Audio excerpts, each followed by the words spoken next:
harus gak kayak ada ngeluarin statement yang kontroversial gitu Tergantung, atau ada tergantung. Itu tergantung orangnya kan. Dan semua orang punya personality yang harus dibawa di depan kamera, di depan layar. Dan menurut gue itu hal yang wajib. Lo punya karakter harus lo bawa itu ke depan kamera ini kan. Jangan lo bawa karakter orang lain. Oke.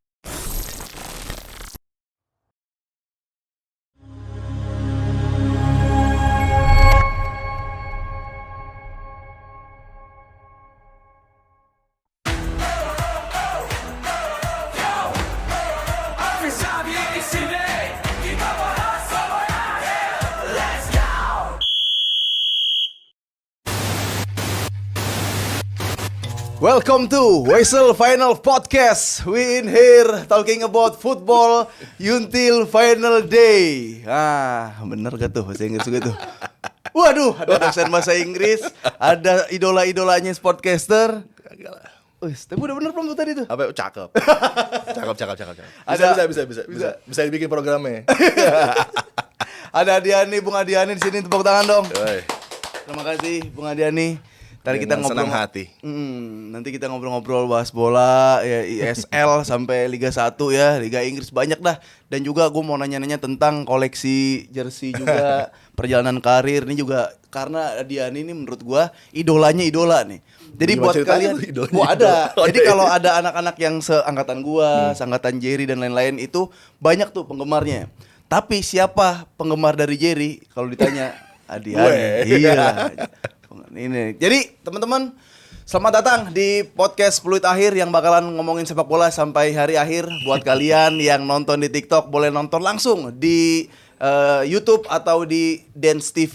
Kali ini gue seperti biasa nggak sendirian, sudah bersama di samping gue. Di dunia sepak bola ada yang berlari dan ada yang mengejar sepak bola.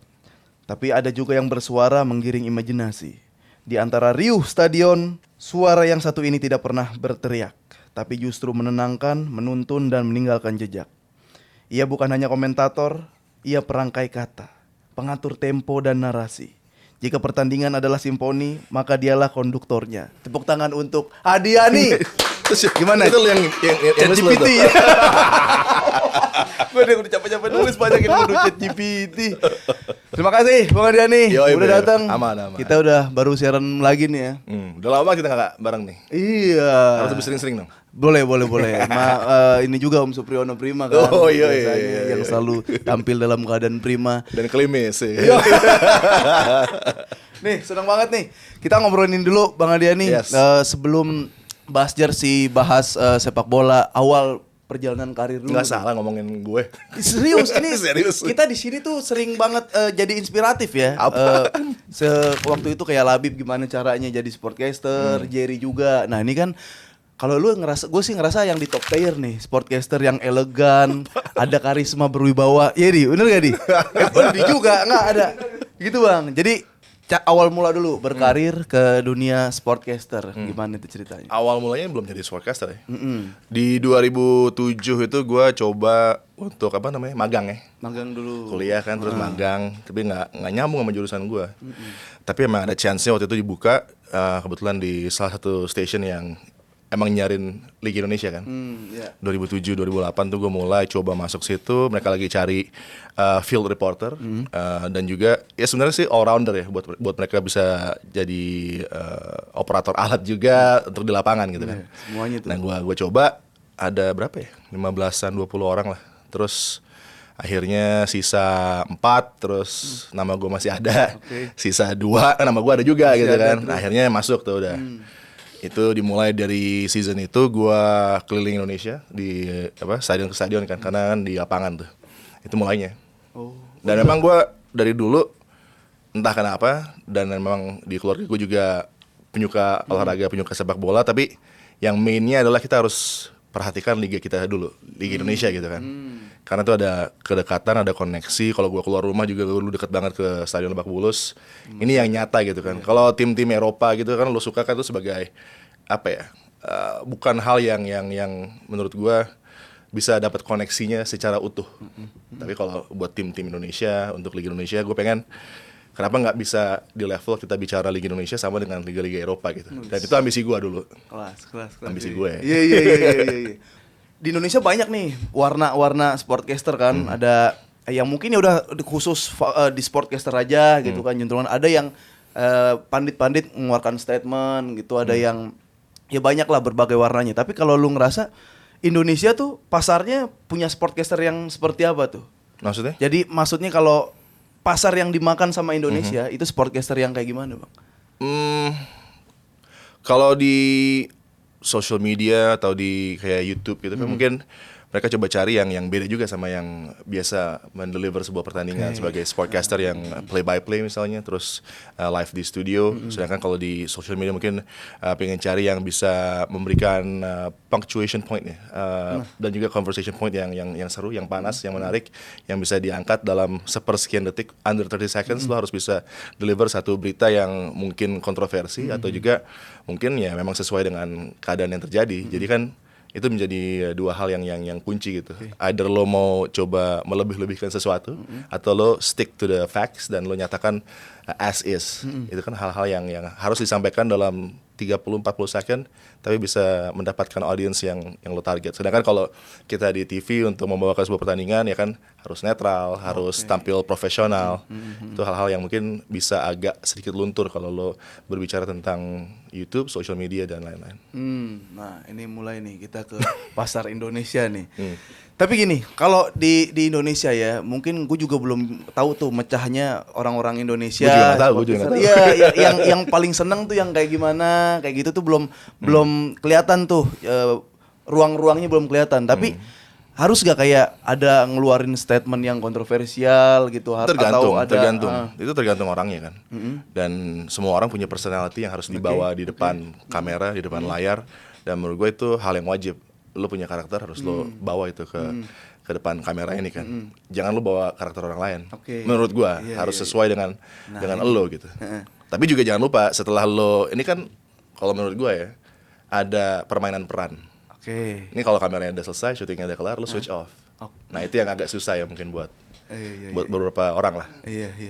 Tapi kalau di saat kayak sekarang seperti ini nih situasinya, iklimnya di Indonesia seperti yang tadi fenomenanya, Adiani memilih karakter yang mana? Jadi diri gue sendiri aja. Menjadi diri gue sendiri, apa yang gue sampaikan, gue selalu juga coba cek dan recheck facts-nya. Gue coba untuk, karena kan dalam kita mendeliver sesuatu, baik itu informasi atau pertandingan atau apapun itu yang melibatkan koneksi dengan orang lain, kita harus benar-benar yakin bahwa apa yang kita sampaikan itu benar, positif dan tepat kan. Kelas nih emang harus ngejaga ya. Maksud kelasnya ya udah gue jadi, berarti lu bisa dibilang idealis. Ya boleh lah dibilang idealis. Tapi ya karena gue tahu apa yang gue sampaikan hingga saat ini membawa gue sangat jauh. Kelas. Dan itu gue selalu menjadi patokan bahwa menjadi diri gue sendiri dengan color yang gue bisa berikan, tapi dengan facts yang juga nyata itu adalah opsi terbaik lah buat gue. Kelas. Sumpah mah gue produser nih. Ini Adiani udah keren, semua orang udah seneng, faktanya aktual gitu dan oke lah. Terus gue datang, Adiani bisa gak lebih rame dikit gitu kan, lebih rame lagi, lebih heboh lagi gitu, biar kita penonton pada suka lagi nih, pada lebih banyak lagi viewersnya. Segini udah oke. Tapi kita teriak-teriak lagi, kita kalau itu bukan karakter gue. Jadi kalau lo mau cari yang kayak gitu ya cari orang lain. Opsinya banyak kan. Nah, kalau opsinya milihnya gue ya yang akan gue bawa adalah diri gue, bukan coba untuk over exaggerate atau membuat situasinya jadi seru tapi nggak ada intinya gitu. Menurut gue, tapi terserah kalau yang lain. Paham. Emang kita kan juga ini sebagai penonton kayak punya jalurnya sendiri, kayak genrenya kita mau rock, nah, itu yang menariknya di Indonesia atau misalnya kayak di UK gitu kan, dengan dalamnya pool dari talent ini yang ada gitu kan. Jadi semua karakter, semua gaya, semua tipe, semuanya ada. Jadi tinggal dipilih aja sesuai dengan apa yang diinginkan oleh si penikmat kan. Selama bawain Liga 1 atau liga-liga luar lah, liga-liga Eropa, pernah gak ngebawain pertandingan lu ngerasa tahu nih gue nih pertandingan agak aneh nih gitu, tapi tetap stay aneh dalam gitu. berbagai aspek ya. Berbagai aspek. Tapi harus tetap profesional. Iya. Ya itu semua liga di dunia kan ada hal-hal yang unik, aneh dan mungkin mengganggu, tapi kan kita harus profesional dan kita harus deliver produknya dengan baik dan tepat gitu. Kita nggak boleh membuat jelek produk yang harus kita promote, harus kita bikin bagus. Karena pertama kali gue masuk juga di Liga Indonesia itu di 2007-2008 kan pihak station ini kan begitu care sama produknya. Dan mereka coba cari wajah-wajah baru yang segar yang bisa memberikan perbedaan gitu. Dan entah kenapa milihnya gue. Dan gue bilang juga saat itu bahwa bisa nggak kita coba untuk meningkatkan nih si penikmat sepak bola Indonesia ini nggak cuman dari yang sudah gila banget dari dulu dan fanatik, tapi juga ya itu tadi untuk merambah ke market lain supaya ini bisa sustain. Karena ada ibu-ibu, ada mungkin juga yang di levelnya dari B ke atas yang tadinya menganggap sebelah mata gitu. Liga Indonesia pasti kan banyak yang dulu ya di 2007, 2008 itu menganggap bahwa ini bukanlah liga yang bagus, bukanlah liga yang penting, doesn't matter. Itu yang coba gue rubah gitu, bahwa ini yang paling penting, ini yang paling dekat sama lo, ini yang lo harusnya punya koneksi lebih di daerah lo, di rumah lo, di kota lo, dan lo bisa ke stadion untuk mensupport tim itu gitu kan. Itu yang coba gue lakuin, dan ya sampai sekarang gue selalu makanya nomor satu adalah Liga Indonesia. Mau gue ada di Liga Inggris, Italia atau dimanapun, World Cup atau apalah itu, dan bahkan World Cup sebentar lagi di Indonesia kan. Jadi itu. Keren. Journey-nya menurut gue kayak gitu ya. Dan bahkan kalau sekarang timnas kita juga sebagus ini juga bagian dari journey karir gue juga. Oleh karenanya gue kadang-kadang juga agak emosional melihat pertandingan kita sekarang Indonesia yang luar biasa dengan results yang menang dengan cara yang juga oke gitu kan. Berarti gue kalau menarik lagi ke tadi jawaban lu Bang, lu emang sedikit pengen ada visi gitu buat meningkatkan marwah Liga Indonesianya ya? Itu harus. Karena itu liga kita kan. Iya. Kalau Liga Inggris, Liga Italia itu fantasi menurut gue. Dan lo nggak bisa tiap hari, tiap minggu ke stadion gitu untuk nonton itu, kecuali lo tinggal di sana, lo sekolah di sana, kerja di sana. Lo bisa support misalnya Chelsea, lo bisa support Arsenal, bisa support Internazionale. Tapi kan ini ada tim-tim yang di dekat rumah lo, yang harusnya lo dukung dengan total. Dan si Barcelonanya, si Real Madridnya, si Valencianya ini adalah bonus di kehidupan lo. Untuk memberikan warna, bukan itu intinya kan. Kelas, bener-bener ya. Menurut gue. Iya enggak, tapi ini beda ya, maksud gue kayak ada sisi lainnya, ada visi lain, ada misi lain yang kita belum tahu juga tuh sebenarnya tuh. Tapi kalau ditanya dengan cara apa menaikkan marwahnya gitu Bang? Ya coveragenya itu kan udah mulai diproses dari 2007, 2008 hingga saat ini gitu kan. Proses coverage siarannya. Kemudian juga dari segi look dari stadionnya sekarang kan semua udah oke banget di Indonesia dengan betapa masifnya juga untuk reshape sepak bola, untuk membuat tontonan lebih menarik dengan pitch yang juga sekarang oke semua di setiap stadion di Indonesia, dengan bentuk stadion yang udah modern dan udah benar-benar menopang lah untuk bisa si supporter, si penonton, si penikmat untuk bisa benar-benar nyaman untuk menyaksikan sepak bolanya. Ini yang perjalanannya sangat panjang gitu kan. Dulu ya kalau di Liga 1 atau di Liga 2 masih oke, mungkin ke bawahnya kan lo pernah main di Liga 3 juga kan. Nah, lo tau lah stadion-stadion rumputnya seperti apa, keadaannya seperti apa, yang sekarang coba untuk diperbaiki. Bahkan kan sekarang hingga ke Liga 3 aja ada siarannya gitu. Kalau dulu kan masih belum ada. Jadi semuanya harus memperbaiki sama-sama, meningkatkan juga dengan influence dari si color commentator yang bertugas, si hostnya kah, si panditnya juga. Ini sangat apa ya, membantu untuk meningkatkan produk itu. Ini pantesan pada ngefans ya. Ternyata sedip itu Bang. Lu emang cinta sama Liga Indonesia, sama timnas Indonesia dengan cara-cara lain untuk mendukung ya, untuk meningkatkan marwah Liga Indonesia ya. Wah, ini keren banget sih. Tapi berarti kalau dari awal 2007-an Bang, itu udah ISL ya atau? Iya, Super League ya, Indonesia Super League gitu kan, sampai sekarang lu masih bawain apa yang udah berubah Bang? Yang lu rasain dari Liga Indonesia? Iya, itu coverage-nya lebih rapi, dari interview-interview yang dibikin juga sekarang udah oke, pre-match, post-match. Bahkan kalau gue lihat ya, kalau di stasiun TV yang dulu pernah menyiarkan itu tempat gue pertama kali mulai, itu kan dari mulai locker room sudah ada host yang bisa masuk ke sana. Nah sekarang Premier League baru mau mulai. Itu kan terinspirasi dari American sports, yang boleh dikatakan dulu siarannya lebih kotor. Masuk ke locker itu kan sebagai area yang sebenarnya sakral gitu kalau di Eropa, tapi untuk di US itu nggak terjadi gitu. Dan ini coba sekarang, karena ini yang diinginkan oleh para penikmatnya, penontonnya, subscribernya, maka Premier League, kemudian juga La Liga, Serie A, Bundesliga mulai untuk bisa lebih fleksibel. Kan dulu kan agak kaku ya di Eropa. Ini yang coba mungkin diterobos oleh televisi untuk bisa lebih membuat koneksinya lebih ada lagi, materinya lebih kaya lagi. Jadi menurut gua apa yang dilakukan dulu di Indonesia justru udah sangat maju. Cuman memang mungkin di momen itu masih belum terlalu konsisten dilakukan ya. Dan sekarang semakin konsisten lah. Tapi kalau di Indonesia nih, wah ini agak kita turunin temponya dikit lah mungkin. Kita kan baru aja ngelewatin 1000 hari ya, 1000 hari tragedi Kanjuruhan gitu. Terus sebagai orang yang mungkin ada di lingkup sepak bola Indonesia tuh, pandangan lu gimana tuh Bang?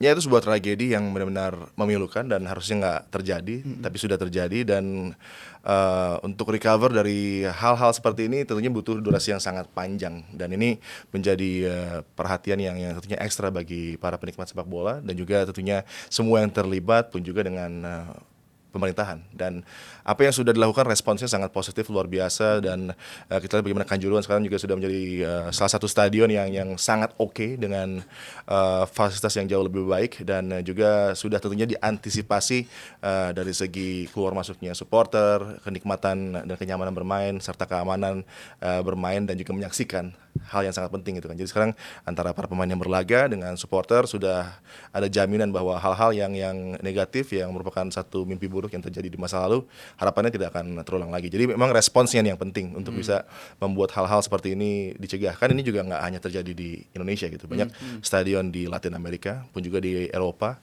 yang punya masalah yang sama tapi bagaimana cara memperbaiki dan merespons dan ini yang krusial dan ini yang terus dilakukan dengan begitu luar biasa oleh semua stakeholder dan juga tentunya tim yang terlibat juga dan yang punya lapangan juga demikian untuk tidak lagi ada satu kesempatan tragedi-tragedi seperti ini terulang. Iya, itu juga yang kita pengen selain recovery yang cepat dan bagus, sepak bola tuh biar jadi kayak rekreasi juga ya buat keluarga. Karena gitu, itu bisa buat intinya nonton. kan, intinya kan itu kan untuk berekreasi, pergi ke stadion dengan paman, dengan bibi, dengan ayah, ibu, nenek, kakek, saudara, keponakan semua teman-teman untuk menikmati satu sajian pertandingan. Tapi setelah itu juga nggak ada friksi-friksi karena ini yang menjadi core-nya adalah bagaimana kita menikmati sebuah sajian kompetitif dari atlet-atlet terbaik kan. Itu kan udah menjadi satu hal yang luar biasa bagi diri kita sebagai penggemar olahraga untuk bisa datang dan hadir merasakan atmosfer di stadion dan harus juga tentunya datang dengan sehat, pulang juga dengan sehat dan dengan pengalaman positif. Iya, itu dia tuh. Pengen tuh kita tuh. Kan yang setahu kita nih Bang dan orang mungkin juga udah pada tahu kalau lu bukan cuma bawain sepak bola doang. Oh iya. Badminton tuh yang paling berkesan kan badminton. Terus sampai dibilang, "Nih, lu jadi mentor partner lu juga ada." Nah, itu apa tingkat kesulitannya atau tantangannya apa tuh? Kalau badminton kan lebih pace-nya lebih cepat mungkin dari bola. Dan justru badminton lebih pelan dari bola. Dan itu kan ada ciri khasnya kan dari masing-masing sports itu sebenarnya ada ciri khas dari si host atau si pandit atau si komentator untuk membawakan pertandingan tersebut kan. Dan ya tadi kalau badminton kan juga kayak tenis kaku gitu. Oke. Nah kalau lo ngebawa ini di luar dari pakem yang ada akan konyol gitu. Jadi ya gue ikutin apa yang udah menjadi pakemnya dan banyak yang udah melegenda kan di Eropa terutama buat bawain badminton. Jadi ya itu yang gue selalu bawain yang menjadi core sih. Karena kan baik sepak bola, basket, badminton, tenis ataupun Olympic, SEA Games, Asian Games itu kan penggemarnya banyak dan sudah banyak yang lebih lama dari gue ngikutin olahraga tersebut dan mereka tahu tradisinya, mereka tahu gimana sih cara gue menikmati pertandingan ini kalau gue secara audio mendengar dan visual melihat apa nih yang bisa gue nikmatin dari si Adi misalnya kalau bawain badminton atau tenis atau apapun itu ya gue coba ikutin apa yang udah menjadi pakemnya. Kalau gue coba berbeda mungkin akan mengganggu mereka kan dan gue nggak mau ngerusak tradisi itu lah. Iya. Kelas terus. Dan di badminton kan ya kalau lagi main ya lo harus stay quiet. Oke. Ntar lo bisa isi sedikit pas lagi in play gitu kan. Tapi kalau udah lagi ada stoppage in play jadi lo bisa isi itu dengan pertanyaan dan tentunya si color commentator yang akan memberikan data dan faktanya kan. Bukan urusan gue sebagai caller. Itu yang kadang-kadang juga orang suka bingung tuh. caller tapi sibuk sama data sama fakta kepanjangan, si color commentator yang tugasnya itu yang merupakan ex pemain atau wartawan atau apapun lah yang bukan hostnya, justru nggak dapat porsi itu gitu. Nah, itu yang kadang-kadang perannya harus jelas antara si caller sama si color commentator. Ini kan jadi ada istilah-istilah yang baru kita ngeh lagi tuh. Apa color? Ya color yang memberikan color maksudnya warna. Warna. Ya kan dia memberikan warna terhadap pertandingan tersebut kan, mengisi dengan data, fakta, angka dan lain-lain gitu. Itu tugasnya si color commentator sebenarnya. Kalau si color kan hanya memanggil pertandingannya untuk memberikan misalnya ini si A yang lagi bawa bola kepada si C dan ya kayak gitu aja. Nggak perlu dia sebenarnya masuk ke dalam yang lebih detail. Oke. Porsinya. Nah, kalau kayak masalah porsi, kalau di Indonesia tuh yang basic dasar atau hal apa nih yang harus dimiliki buat jadi seorang komentator, pandit atau sportcaster lah kayak gitu. Ya knowledge aja sih, knowledge yang cukup, yang kaya, yang bervariasi juga. Karena kan request dari si penikmat sekarang kan begitu besar ya, untuk bisa lo tepat sesuai dengan kenyataan, nggak boleh meleset. Jadi fact checking sangat penting, research sangat penting, dan itu yang selalu gue katakan ke teman-teman juga bahwa kalau lo siaran ya lo jangan jadi kayak Conor McGregor gitu, datang ya. nggak bawa apa-apa, nggak pakai research, duduk aja gitu. Menurut gue idealnya adalah lo research. Yang terpenting di pekerjaan lo itu adalah ya semua pekerjaan lah, mempersiapkan diri dan research. Itu yang paling penting.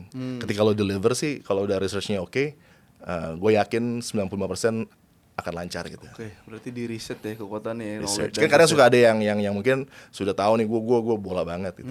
Otak gue udah setiap hari juga bola gitu. Jadi kalau lo mau nanya gue apa juga oke. Yeah, that's fine, oke. Tapi alangkah lebih baik kalau lo bisa prepare. Jadi semua angle bisa lo cover gitu. Iya. Tapi kalau lu nih Bang, seorang Adiani yang sportcaster, maksudnya bola udah pasti ngelotok gitu kan, bulu tangkis. Kayak sebelum ada match atau sebelum bekerja itu lu sehari-hari 24 jam tuh ngapain Bang? Apa aja yang dilakukan oleh seorang sportcaster, pandit, komentator 24 jam nih? Iya. Habisin waktunya tuh ngapain tuh? Karena kerjanya juga banyak, jadi kan kerja dulu nih yang kerja utama dulu, gitu kan. prioritas utama. Ya, per week mungkin kalau lagi in season, bahkan sekarang juga ada kayak apa di off season aja ada pertandingan gitu kan. Bahkan kalau kita bicara tentang off season sebelumnya ada World Cup, ada Euro, sekarang ada Club World Cup. Jadi kan kita harus tetap switch on untuk kerja juga gitu kan. Terus ntar ada pre-season yang nggak lama lagi akan dimulai juga, nggak kerasa gitu. Misalnya Summer Series untuk Premier League gue juga udah harus bersiap. Per hari gue misalnya bisa bawain, karena kalau nggak ada bola, ada basket, ada badminton, ada futsal, ada banyak. pasti ada aja gitu kan yang harus misalnya dipercaya oleh klien, ya kita harus menjalankan tugas dengan baik gitu kan. Dengan station juga demikian. Jadi kalau misalnya per hari ada 3 match atau 4 match, memang agak susah tuh. Kadang gue juga suka mungkin maksimalnya sampai 5 match gitu kan. Nah di antara itu ya mau nggak mau harus disempetin untuk research. Bahkan researchnya gue kadang-kadang yang pertandingan hari Sabtu gue bisa research di hari Kamis misalnya, atau di Rabu juga bisa mulai, karena kan Rabu biasanya newsnya udah mulai masuk, update timnya udah mulai masuk. Dan kalau gue di Premier League itu kita dapat match pack yang sama PLP punya, Sky punya. Jadi apa yang akan dibicarakan tuh udah worldwide, dan graphicsnya juga ada di situ, dan itu semua udah di detail banget lah. Per match pack per pertandingan bisa 15-20 pages. Nah itu semua datanya udah ada. Jadi kalau itu bisa lo resapi dengan baik, ya niscaya lo deliver dengan bagus di show lo gitu kan. Ya, dan kita biasanya ada meeting juga kalau untuk Premier League, untuk susunan graphics dan lain-lain, kita susun sama-sama tuh. Itu hal yang baru gue dapat ketika gue siaran sama John Dykes di salah satu apa tuh namanya, apps ya. Iya. Yang menyiarkan ada kan, apps juga. Ya, itu gue benar-benar belajar sama dia bagaimana mempersiapkan sebuah show dengan detail. Karena kan dulu kan kalau mau live, ya kalau live Sabtu jam 7 datang jam 5 udah cukup gitu kan. Ngomong di situ aja untuk siap-siap. Kalau ini sekarang kita semenjak eranya John Dykes datang waktu itu, dari lunchtime kita udah ngumpul. Jadi pre-match meeting jam 1 atau jam 2. Terus kita susun apa yang akan kita bicarakan, kita pilih graphicsnya, kita susun sama-sama.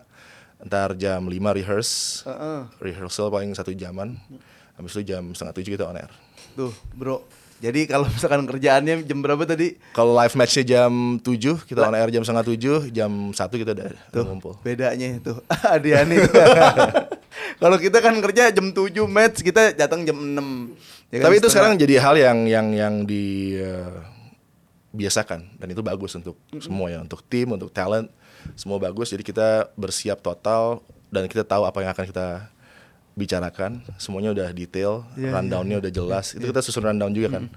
Dan itu hal yang menurut gua signifikan lah untuk kenyamanan kita siaran dengan menjaga kualitas. Karena kan dulu kan kalau gua siaran yang versi bahasa Inggris kan talentnya kan ya ex-players, manager yang kita bawa dan ajak gitu kan. Itu nggak boleh sembarangan kan. Jadi ya itu yang menjadi hal detail yang mereka juga emang seperti biasanya kayak gitu di UK. Nah, ya gue baru ingat lagi waktu itu soalnya kita juga pernah ketemu ya yang lagi abang siaran Nah, sama John Dykes ya. Nah, kalau nih gue jadi mau nanya ini, ketika lagi berpartner sama John Dykes, ada gak hal yang lu resapin atau yang lu dapat atau Semua dipelajari? semua detik itu gue resapin sangat bermanfaat. Dan ya bicara tentang kualitas di level elite untuk siaran ya itu gue dapat semua. Dan kan yang kita ajak ngomong kan nggak bukan sembarangan gitu kan. Ya lu biasanya nonton mereka di lapangan, sekarang lu bisa ngomong sama dia, bahkan kayak ex pelatih juga ada, bahkan current players juga ada. Jadi emang itu satu pengalaman yang luar biasa lah. Wah, itu dia tuh. Dan kita terlibat di conversation itu kan. Betul. Dan ketika kita ngomong pertama mungkin nggak sampai ke mereka, akan ada keadaan yang nggak nyaman. Iya. Tapi kan kalau kita nyaman, kita bisa deliver, mereka puas dengan apa yang kita sampaikan, tentunya conversationnya bagus gitu. Tapi kalau dari John Dykes-nya ada kayak pesan-pesan buat lu gak bang, kayak anjir lu di Indonesia, lu udah keren banget nih di Indonesia nih, udah paling keren. Banyak. Iya. Dan dia kan nggak pelit ilmu gitu. Ini yang luar biasanya dari John yang gue juga appreciate, gue hormatin. Kita sekarang masih tetap komunikasi juga terus gitu kan. Bahkan gue suka banyak banget nanya untuk gimana sih ini lebih oke lagi programnya. Kesulitan gue tuh ini, dia punya troubleshoot yang sangat banyak. Ya itu yang membuat gue suka banget kerja sama orang kayak John yang benar-benar profesional, yang bisa nularin banyak ilmu lah. Dan dia nggak pelit ilmu, dia nggak pelit kontak. Dan bahkan sekarang kalau di grup WhatsApp gue tuh gue masih beruntung banget pernah sama John. Jadi kita gabung kan, ada Premier League WhatsApp yang sekarang gue bisa komunikasi juga sama si ex-players manager itu. Kelas. Oh berarti ada segrup ya sama Ada John grupnya, Dykes? iya. Dia sering ngechat gini gak? P info party ada apa? Nggak apa. P nongkrong bos gitu nggak? Kirain ada. Tapi kalau ada satu kesempatan lagi disuruh pilih gitu sama satu sportcaster atau komentator legend, lu mau pilih siaran sama siapa bang? Tiap hari sama John nggak pernah salah sih. Nggak pernah salah. Kalau sama yang lokal semuanya gue respect lah. Semua punya kelebihan yang luar biasa juga, yang menginfluence gue juga. Dan ya sama ya, karakter mereka semua yang lebih senior apalagi itu benar-benar terbuka buat gue. Ketika gue dulu masuk, mungkin gue masuk dengan gaya yang agak beda, straightforward. Gue ngomong apa adanya, as is di lapangan juga. Kalau gue lihat referee-nya aneh ya maka gue akan call aneh. Tapi kan tentunya dibungkus juga dengan angle-angle yang banyak gitu kan. Karena kalau kritik dari segi pemain, pelatih atau referee misalnya, tapi lo harus juga melihat dari sisi lainnya. Jadi nggak cuma lo bilang oh ini ada masalah dari keputusan dia, tapi kan harus ada A, B, C, D, E yang membuat mungkin dia mengambil keputusan itu dengan faktor ini, faktor itu. Dan sekarang kalau ada VAR itu yang gue juga setiap siaran juga terus diupdate sama, kan juga ada komunikasi sama PGO Mall juga kalau Premier League, mereka akan berikan update juga dan mereka punya klip-klip dari setiap refereeing decision dengan audio tape yang jelas dikirim ke kita juga. Itu yang sangat membantu, yang membuat kita juga paham bahwa pengambilan keputusan referee itu seperti apa. Bahkan kan di tahun lalu misalnya juga ada pengenalan lebih ya dari wasit-wasit yang ada di Indonesia yang dilakukan oleh PSSI dan juga PT Liga untuk bisa membuat para komentator, pandit, host ini lebih up to date, dikumpulin juga dan kita bisa paham nih dengan angle dari referee kenapa ada keputusan yang terus juga diupdate aturannya kan setiap tahun juga akan berubah. Itu yang harus membuat kita selalu up to date lah. Iya. Jadi itu juga ya, pengiriman ini dikirimin juga berarti bang. Misalnya ada VAR, di Iya. VAR keputusan itu ada wasit keputusan langsung yang dikirim ke tim. Iya, ke WhatsApp grup kita sih ada. Oh, jadi bisa langsung baca keputusannya itu apa? Jadi kita bisa tahu kalau misalnya itu kan kalau Premier League ada match center yang akan menjelaskan langsung real time keputusan dari referee tadi apa, itu ada audio soundbite-nya juga kadang-kadang yang datang, dan itu kita bisa tahu oh ini keputusan tadi diambil VAR intervene karena ini, atau enggak VAR stick to the on pitch call karena ini, dan itu semua langsung real time. Itu buat kalau Di buat, X juga ada kalau bener, mau di lihat. X juga ada tuh kalau buat lu yang lagi bingung sama keputusannya apa yang terjadi. Cuma gue lupa nama X-nya apa ya, nama Match Twitternya. Center, Premier League Match Center. Itu dia tuh. Jadi keputusan-keputusan dari wasit yang masih janggal mungkin buat kalian bisa langsung. Nah, kalau di kita juga di gua, di John tuh ada juga Howard Webb sering kali juga update. Dia kirim ke grup itu. Dianya langsung. Kan Howard Webb suka di stadion kan, suka nonton kan. Kadang-kadang dia suka membela. Dianya langsung berarti? Iya, dia membela keputusan dari wasit dengan apa nih sebabnya gitu. Dia akan Dan lo ada di grup itu, Bang? hadir. Kelas. Ya kan karena kerjaan. Karena kerjaan. Makanya gue bisa langsung cepet real time tahu apa yang menjadi keputusannya, kenapa itu di call ya. Karena ada update-update ini, keuntungan yang didapat, ya kan. Tapi kan harus disampaikan ke penonton gitu kan. Karena kan pasti penonton juga bertanya, kok VR-nya lama banget, kok keputusannya lama banget, kok kenapa sih Premier League selalu seperti ini? Kalau kita lihat Champions League nggak nyampe 20 detik kelar tuh udah. Dan sekarang untungnya di Premier League juga ada Samaya Automated Offside System yang udah jalan, itu krusial banget untuk mempercepat decision yang dipertanyakan misalnya di lapangan. Nah, kalau dari sisi sportcaster, adanya VAR, kalau dari sisi pemain ada yang bilang mengganggu ritme, ngerusak tempo, lagi enak. Tapi kalau dari sisi sportcaster gimana, Bang? Ada seni baru kah atau seni ini? baru. Mungkin ada beberapa yang nggak setuju, terutama pemain ya. Iya. Pemain ex players, kalau dulu gue siaran sama ex players, sampai sekarang juga masih ada ex players yang mengatakan bahwa teknologi ini agak merusak keindahan dari sepak bola. Human error part of the game juga sekarang udah mulai agak memudar. Tapi ya yang dikomplain adalah durasi ya, durasi dari decision making, kemudian terlalu seringnya di call untuk review, tapi sebenarnya di real time pun sudah bisa di call. Kadang real time callnya udah tepat, tapi VR lama banget untuk mengambil keputusan, membantu apakah ingin memberikan masukan kepada referee untuk ke sisi lapangan atau lanjut dengan on pitch call-nya. Itu yang membuat situasi, kalau buat gua sebagai pembawa sebuah pertandingan, itu drama, itu lebih menarik, dan kita harus memberikan informasinya juga kan. Ini yang kadang mungkin juga belum terlalu detail bisa teman-teman sampaikan. Itu dia. Berarti... Tapi kan toolsnya harus lengkap, knowledge-nya juga harus ada, dan tadi harus ada 3-4 sisi yang bisa lo ceritain dari satu momen itu. Itu ya, berarti emang sisi masing-masing tuh ya. Berarti sampai sekarang masih ada yang nggak terlalu suka sama VAR Pasti, gitu ya. pasti. Tadi ada juga yang menganggap Tapi VAR kan teknologi itu baru. ada untuk membantu kan. Tapi yang masalahnya adalah operatornya manusia juga. Nah itu yang menjadi kendala. Kenapa keputusannya kadang abu-abu, kadang aneh, kadang konyol. Ya, itu tapi kan bumbunya kan. Dan itu membuat gue juga semakin menarik untuk bisa menyampaikan situasi tersebut. Kalau aneh ya di call aneh, kalau bagus sih bagus, kalau setuju ya setuju gitu. Guys, sebentar dulu guys. Nih buat kalian yang mau beli merchandise atau pernak-pernik tentang sepak bola nih yang keren-keren di sini, apa aja ada ya. Langsung aja check out di link di sini nih. Oke? Mantap. Nah, wah ini sebelum ke jalur lagi gue mau nanya nih mumpung lagi bahas VAR, Bang.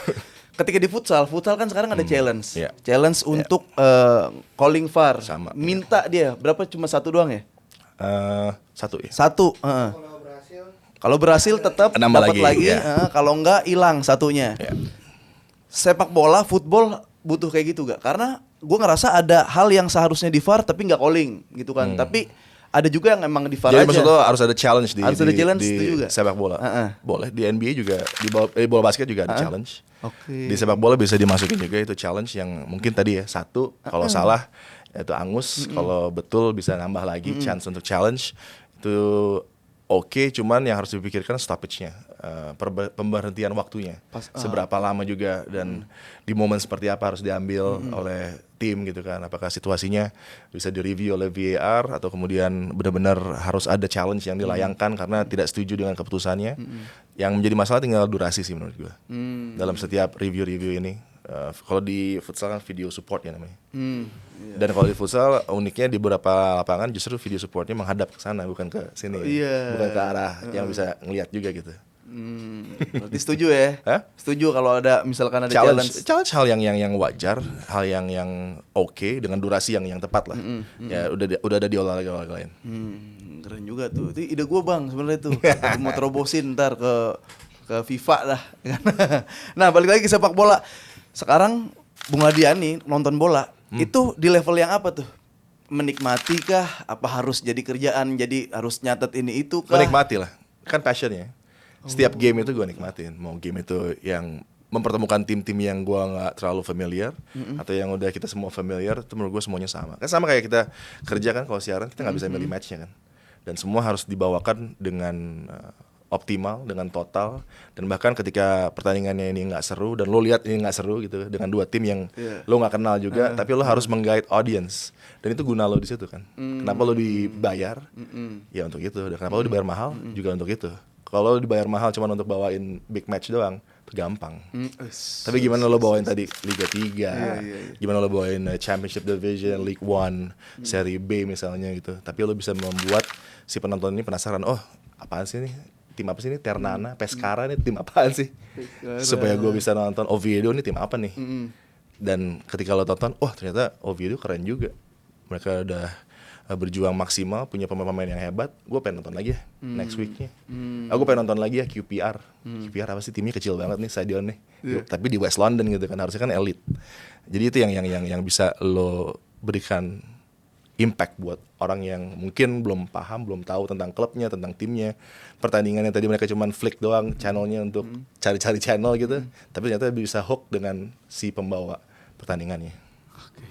Iya, jadi emang mumpung passion, jadi ininya aja lah, aman aja ya nontonnya, bisa nikmatin semua juga pertandingan menurut gua memberikan edukasi juga, memberikan entertainment value yang berbeda. Dan kan ya semua liga itu kan punya gaya masing-masing yang unik gitu kan. Dan lu bisa memperkaya knowledge lo juga dengan melihat sepak bola dari berbagai negara. Nah, memiliki pace yang masing-masing unik. Kalau dari kayak Liga Inggris, the Bundesliga, Liga Italia, Liga Spanyol, yang paling Adiani banget yang mana? Premier League mungkin. Oh, kick and rush-nya gitu. Bukan kick and rush lagi dong sekarang. Oh, Udah berbeda, udah berevolusi. wah. Dengan banyaknya influx dari pelatih luar yang ada di Premier League, pelatih luar yang ada di Serie A, di Bundesliga, dengan gaya-gaya yang berbeda ini kan ya membuat nggak melulu tim tampil dengan gaya yang udah kalau kayak kick and rush kan udah uzur banget kan. Tapi tetap masih ada beberapa tim yang mengandalkan ini gitu. Walaupun itu fair, tapi tentunya ada variasi taktik lain yang juga bisa kita saksikan. Ya tim-tim kayak Brentford, kayak Brighton, Bournemouth ini kan bisa menyegarkan kita di Premier League dengan konsep bermain yang bisa menyeimbangkan bahkan melebihi tim-tim yang ada di atasnya dengan bagaimana mereka build up, berani dari pertahanan, terus juga fluiditas dari passing game di lapangan tengah, kiper terlibat untuk build up, wing back inverted, underlapping, overlapping, terus juga double pivot, single pivot. Semua sekarang cair lah dan itu bisa kita lihat bahkan di tim-tim yang tadi gue bilang Brighton, Wolverhampton, Brentford, Bournemouth ini yang memberikan tekanan bagi tim-tim yang udah established, yang udah luar biasa tenar dan punya sejarah untuk berhati-hati karena sekarang kan kompetisinya udah luar biasa nih, tim-tim yang ada di bawah kadang bisa memberikan kejutan.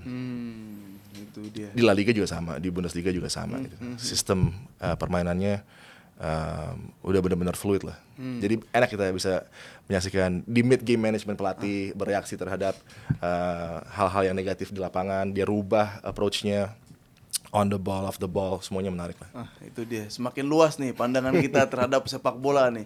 Istilah-istilah baru, istilah baru kita dengar keluar gitu. Tapi pernah gak misalkan gini, Bung Adi, selain big match, ada partai yang menurut orang umum kayak nih partai apaan sih gitu. Tapi menurut lu masterpiece nih buat gua nih. Itu. Ya kalau gua bahkan kayak ya John juga kaget gitu karena gua suka dengan match-match yang menurut gua masterpiece tapi kan menurut orang ya itu ngapain lu nontonin six pointer tapi di bawah gitu. Games yang karena kan kalau kita udah menuju ke akhir musim terkadang yang masih luput dari perhatian beberapa yang memprovide siarannya adalah pilihan pertandingan. Kalau sang kampion udah terpilih, ya kenapa lo harus nyariin si pertandingan kampion itu lagi gitu. Why not kita buka cerita baru yang cerita ini juga masih nyata, ada race for Europe misalnya di peringkat 8 sampai 4-nya ini masih panas gitu. Bahkan sampai 3 kalau di Premier League gitu. Kenapa nggak juga di bottom of the table untuk keluar dari degradasi? Atau ada satu spot lagi nih misalnya yang diperebutkan untuk lolos gitu. Harusnya kan ini yang diangkat kan. Yang lebih diperhatikan. Tapi kadang kan ya memang untuk si ratingnya ini agak bermasalah gitu. Tapi kan kalau ini bisa kita bawakan ke audience bahwa ini loh ada hal-hal lain yang nggak cuma title race doang, yang membuat tim-tim kayak Crystal Palace juga sekarang seru banget kita ikutin.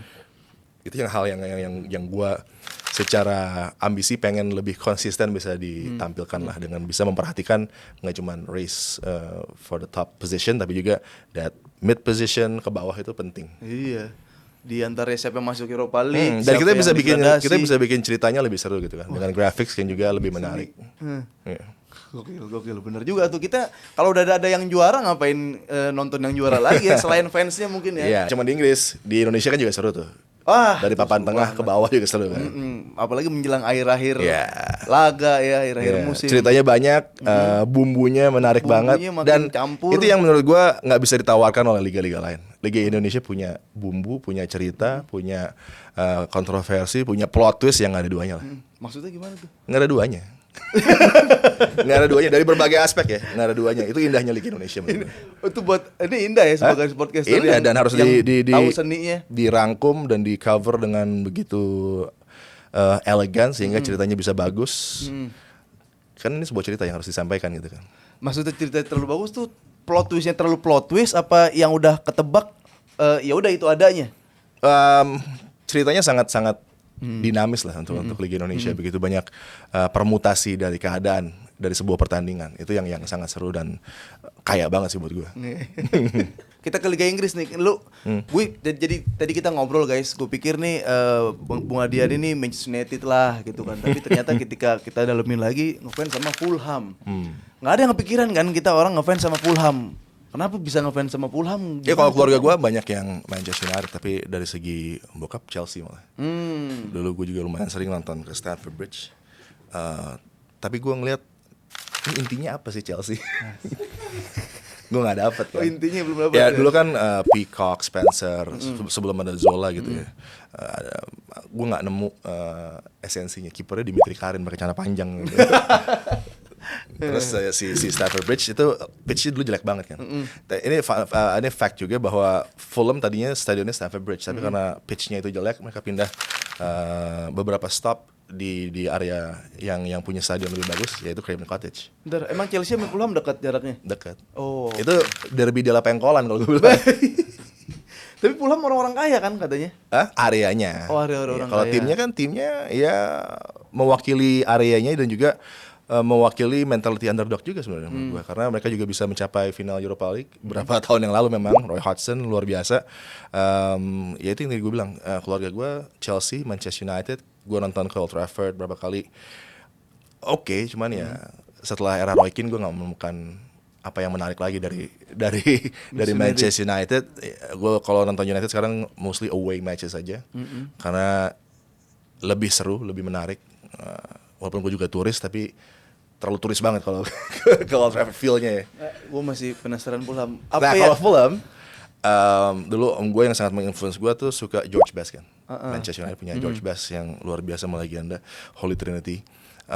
Kemudian Fulham, kenapa gue pilih? Karena George Best pernah main di Fulham juga. Jadi gue cari koneksi kan, kenapa sih nih? Nggak gue liat yang lain dulu. Pas gue nonton ke Craven Cottage, ya gue dapat feel yang lebih nyaman lah untuk bisa menikmati tim tersebut, walaupun nggak selalu ada di papan atas ya. Nah itu dia maksud gue, apa yang style bikin... of play. Apalagi Marco Silva menurut gue pelatih yang punya luar biasa influence. Sebelumnya ada Chris Coleman, ada Roy Hodgson juga. Ini luar biasa semua lah pelatihnya. Kalau misalnya gini, Bung Adi, kalau di tongkrongan biasanya di tongkrongan kita kan yang ada yang kita banggain tuh klub favorit kita. Maksudnya kalau dari trofi pernah beli pemain yang keren-keren, pemain mahal gitu. Jadi ketika pas nongkrong bareng teman-teman tahu nih kayak, gue habis beli Mbappe, gue habis treble winner gitu, gue habis jersey gue keren atau apalah segala macam. Ini Fulham gimana? Lebih seru untuk bisa menemukan talent baru dong. Anthony Robinson misalnya. Sekarang bisa jadi pemain yang diincar banyak tim karena apa? Karena tampil konsisten di Fulham, luar biasa juga. Dan Fulham sering memberikan kesempatan bagi outsiders ya, pemain-pemain yang mungkin di tim sebelumnya nggak dipercaya atau punya karakter yang buruk.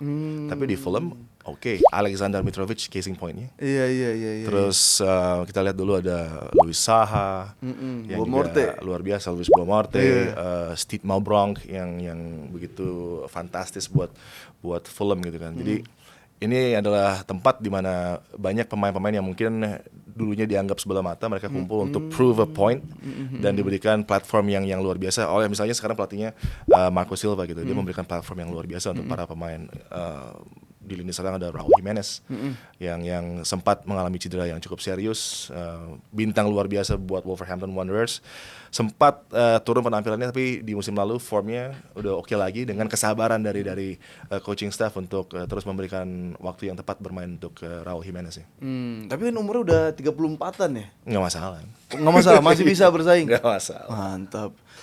Ada yang bilang juga kalau Fulham nih tempat penurunan karir, lagi kayak Smith Rowe. Oh enggak lah, Smith Rowe bintang lah di Fulham. Iya. Mewakili anak-anak London kan di Croydon De Bruyne yang bersinar lah di Fulham. Emil Smith Rowe dengan chance yang didapat untuk tampil di lapangan tengah, apalagi kan kita tahu dia sempat begitu oke ketika masuk pertama kali ke squadnya Arsenal, terus ada cedera yang mengganggu dan dia coba menemukan formnya lagi dan bisa dibuktikan di Fulham. Di Fulham dia bisa kerja sama Wilson misalnya, bahkan ada Willian yang datang lagi juga memberikan impact yang luar biasa buat Fulham dan lapangan tengah. Iwobi sama Adama. Wah, Iwobi kan superstar. King Iwobi ya kalau gue bilang. Ini Adama Traore. Adama Traore di musim lalu French player tapi perannya tetap ada untuk ketika dia masuk dari off the bench gitu kan. Dan kalau Iwobi salah satu musim terbaiknya mungkin setelah beberapa tahun lalu untuk Everton. Dia musim lalu sangat oke dari segi goal involvements dan menurut gue ini pemain yang di rosternya Fulham pilihan pertama mungkin setiap pertandingan. Alex Iwobi. Berarti ada La Masia-nya juga ya di Fulham ya. Ada Traore. Iya. Satu aja yang bikin oke deh gue Fulham deh. Ya style of play-nya lah. Gimana lo approach pertandingan dengan tim-tim yang ada di atas lo, tapi lo coba untuk membuat sulit situasinya dengan tampil positif. Oke.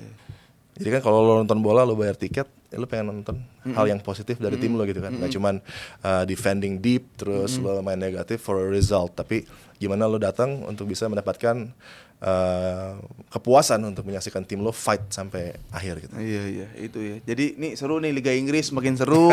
Ya Liga Spanyol juga ada Alonso dan Hansi Flick masterclass juga seru banget. Seru. Kita lihat nantilah. Nah ini sebelum ke games gue mau nanya ini bang. Lu kan jersey. Ini jersey ini sekitar kalau dari tim kreatif gua tadi dibilang salut juga ada 3.000-an. Sekitar 3.000-an jersey. Kurang lebih. Kok bisa sampai 3.000? Gimana? Udah lama gue ngumpulin.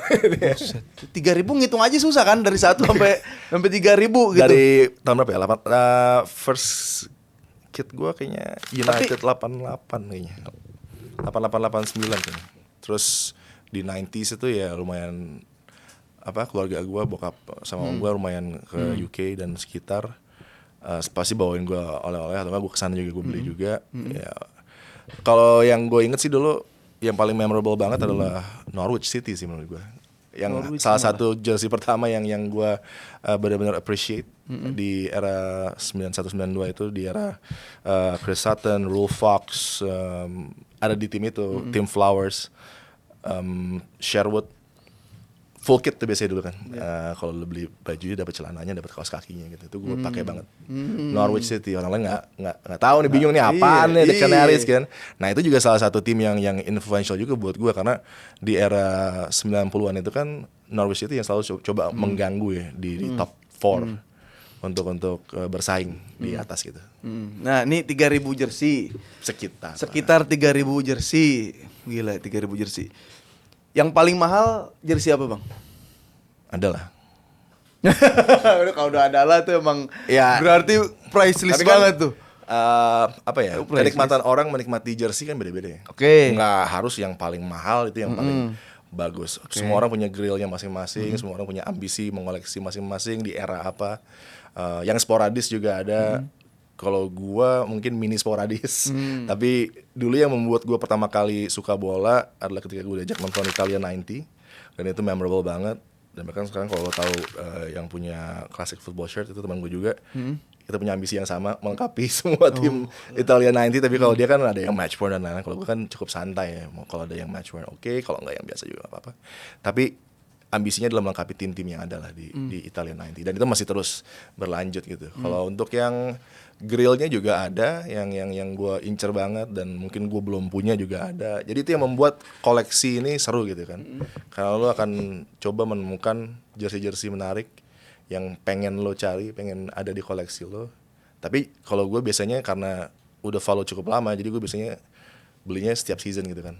Jadi nggak membuat market juga rusak gitu. Iya. Karena kalau ada yang belinya sporadis banyak dalam satu momen, itu biasanya akan sedikit mengganggu pricing. Oke. Idealnya kita ikutin misalnya season ini kita beli tim-tim yang lo follow atau nggak lo emang suka jersinya atau jersey jelek banget. Kan ada juga yang suka koleksi jersey yang jelek banget nih, Karena tapi jelek gue pengen banget. punya. Nah, kalau jersey yang lu punya dari sekian banyak yang bikin kayak terharu banget gue punya jersey ini ternyata. Terharu banget gue punya jersey ini. Sampai nangis lah ceritanya lah. Cameroon 90 gue suka. Cameroon. Terus ada beberapa Uruguay yang gue suka juga. Enzo Francescoli gue dulu juga lumayan suka. Jadi gue suka itu. Terus gue suka Sampdoria yang 90 sampai 94 menurut gue bagus-bagus semua. Itu beberapa yang gue suka sih. Parma gue juga suka Parma. Parma bagus-bagus semua tuh. Parma menarik banget ya. Italia 90 banyak yang menarik lah. Iya. Nah, kalau yang dapat tanda tangan pemain, siapa yang paling yang berkesan banget dan gimana cara dapatnya tuh pas momen apa tuh? Paling berkesan George Best, Woi, Dennis Law, mulai kecil itu Dennis ya. Law. Udah meninggal semua kan. Iya. George Best, Dennis Law, tahun 90-an itu gue. Siapa ya yang akhir-akhir ini yang memorable? Kalau gue juga suka selain dapat autografnya gue bisa berbincang sedikit sih. Itu dia. Iya kan? Itu yang momen yang lebih mahal lah dari autografnya gitu. Ya. Kalau yang akhir-akhir ini yang paling mahal kayak gitu Carlo Ancelotti sih gue. Tapi jersinya Ancelotti. Jersey AS Roma itu gue kasihnya. Apa? Ancelotti punya, pernah di AS Roma dia. Dapat pas lagi momen apa bisa kena? Dia waktu itu ketemu pelatih Bayern Munchen ya di Singapura tuh gue. Bawa Roma Ancelotti. Kasih tanda tangan, dan dia open banget sih, ngobrolnya lama juga. Masih makan pemain karet sambil breakfast lagi ngopi deh. Oh, lagi ngopi, pemain karetnya nggak ada. Gak berarti. ada. Alisnya naiknya. Lu bisa ngelihat Alis naik, pas lihat apa jersinya naik langsung. Berarti pas naik parkir bus tuh. Roma lawan-lawan. bisa. Parkir bus tuh habis naik tuh. Apa? Parkir bus langsung. Biasa habis Yes. naik defense kan. Iya. Biasa habis naik. Kalau dari momen itu ya itu Ancelotti itu, terus Thomas Muller yang mungkin agak susah buat orang deketin. Oke. Gue punya spesifik jersey yang menurut dia menarik, dia ngobrol sama gue santai banget justru. Nih potong lagi nih TikTok nih. Muller kan secara personal branding, gue nggak tahu personal branding. Apa yang gue lihat orangnya iseng, ada nakalnya, bengalnya juga, abang-abangan, powernya ada. Dan apa kalau rame dia kayak nggak akan ngasih autograf. Pas ketemu lu? Sendiri. Ya udah. Gimana santai orangnya aja. dia? Mullernya gimana santai, orangnya? kan dia bahasa Inggrisnya lancar juga kan. Jadi ya santai. Oh. Thomas Muller sama Ancelotti, two of the best lah. Iya. Dia masih sering ngeledekin Barcelona gak? Muller kan suka ngeledekin Barcelona. Iya, dia selera humor oke sih. Bagus banget selera humornya Selera dia. humor oke lah. Market lu ikut transfer market gak atau emang mau Gimana kolektor tuh aja? Kayak penjualan pembelian jersey gitu, ada yang pernah nawar kayak gitu atau emang gue jual sih, gue koleksi kan nggak cuma jersey ya. Oke. Ada action figure, ada kartu, ada macam-macam. Tapi gue lebih bersifat menikmati, nggak menjual lah. Apa yang gue dapat gue simpan. Karena ada memorinya masing-masing kan. Gimana cara dapatinnya, prosesnya dan lain-lain. Kan nggak melulu beli di toko langsung gitu kan. Betul. Sekarang kita main Best Eleven.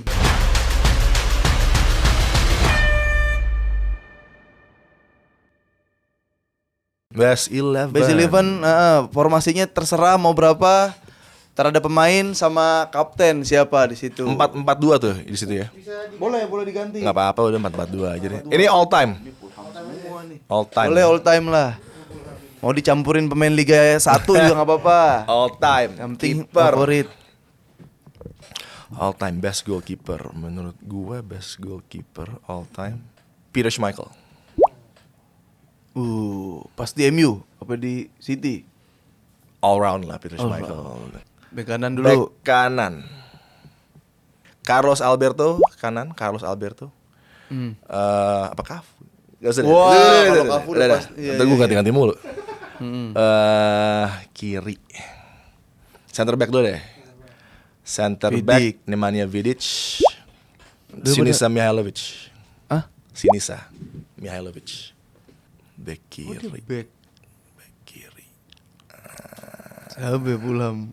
Naik dulu deh ke midfield dulu, Naik dulu. Midfield tengah. Robert Prosinecki. Ini paling anti mainstream sih episode sejauh ini nih. Pemain-pemainnya. Vidic. Roy Keane.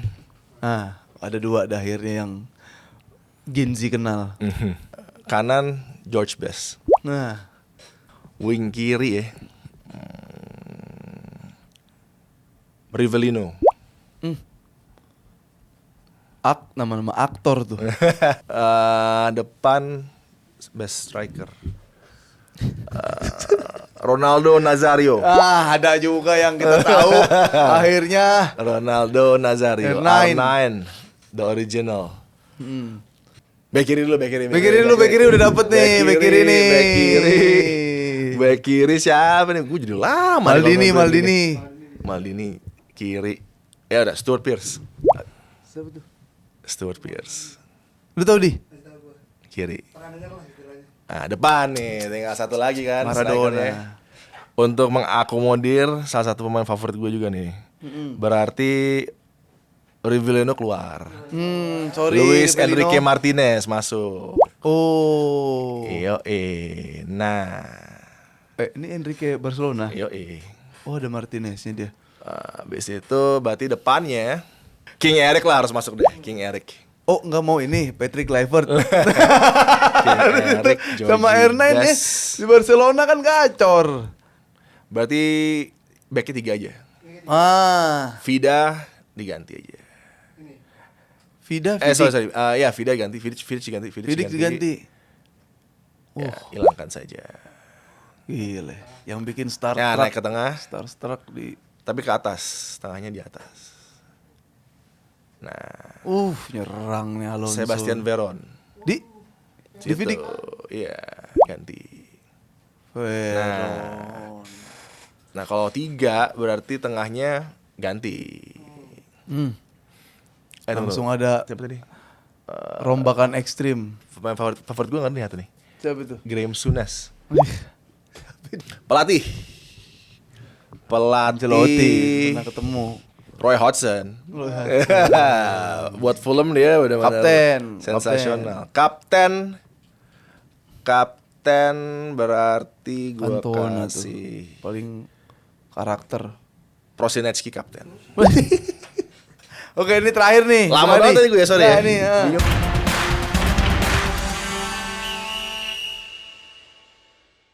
Gue kalau on the spot gitu. One on one. Pilih One on salah one, satu. apa Ini nih? udah pasti terbaik. Cuman pilih doang. Oke, di antara dua Oke, gitu kan. 1v1. Oke. Wah, siapa? Wah, nggak bisa. Maulesi, Ini masih Rizky Ridho. Ridho. Respect gue ke Ridho, tapi Maulesi one of the best. Maulesi. Nah, Wah, ini duetnya Maulesi, Jet Donald ala one of the best. Jet Donald.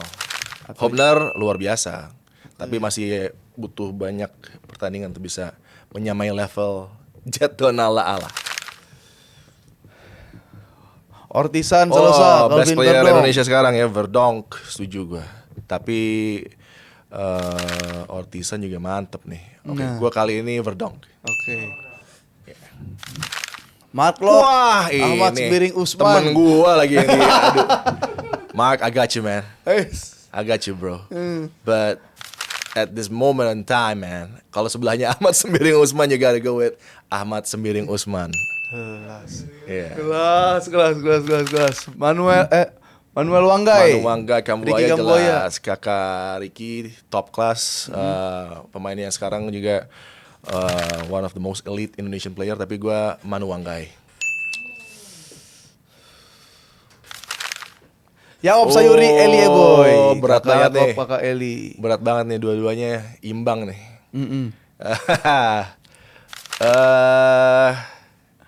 Eli Boy. Yasa is the Yasa best juga. Cepet langsung Yasa tak bro, tak tak. bro Yasa is the best juga lah. Tapi Eli Boy. Sekarang belum nih. Oh ini Pong Ramadan Babu, Pong Sananta. Babu, Lerby Pong Babu jelas. Langsung. Jelas. Masih ada berapa nih? Budi Sudarsono. Oh udah Ratna jelas Rorat dong. Mangun. Ragnar juga sama nih punya pedigree kayak Budi ya di match-match yang genting dan penting, kerap kali come up with a good dengan goal. Tapi kan Budi Sudarsono big game playernya Indonesia di era itu, dan dengan Persik luar biasa lah Budi Sudarsono. belum pemain sekarang belum nih. Ole, Oleh Romani Ole. Boas Salosa kakak Boci. Ole Romani Boas Salosa untuk sekarang masih menjadi easy choice, Boas Salosa. Tapi Ole jawaban untuk kebutuhan kita dengan seorang pemain depan, dan dia konsisten menciptakan gol-gol penting juga kan. Tapi Boas tetap Boas Salosa. Nah ini terakhir nih. Biasanya. Nah, Teman gua dua-duanya nih. Coach Justin sama Bung Tommy Welly. Ya udah nggak usah dipilih lah ini. Ini teman gua semua. Weh, itu dia. Terima kasih Bung Adiani, selalu memberikan jawaban yang bikin kaget tapi dikasih argumentasi langsung masuk akal. Itu dia ya. Gua kira bakal jawab Liga Inggris, Spanyol karena ada Alonso. Itali dijawabnya. Karena gue siaran juga. Oh iya. Karena gue juga ke Komo nanti. Nah, itu dia. Terima kasih Bung Adiani. Thank you, sama-sama, Sehat-sehat selalu. sama-sama. Ya, selamat dan Dengan sukses senang terus hati. siarannya. Terima kasih. Sampai ketemu lagi teman-teman. Jangan lupa buat yang lagi nonton ini di TikTok, nonton juga di Dance TV dan di YouTube Dance TV. Sampai ketemu lagi di Peluit Akhir yang ngomongin sepak bola sampai hari akhir. Vamos. Halo semuanya, jangan lupa nonton Peluit Akhir bareng gua Afif Safi. Dan kalau kalian mau nonton selengkapnya, langsung aja download Dance Go. Segera, langsung di-download tuh. Kalian pasti gak bakal nyesel karena masih banyak konten-konten yang seru lainnya. Oke?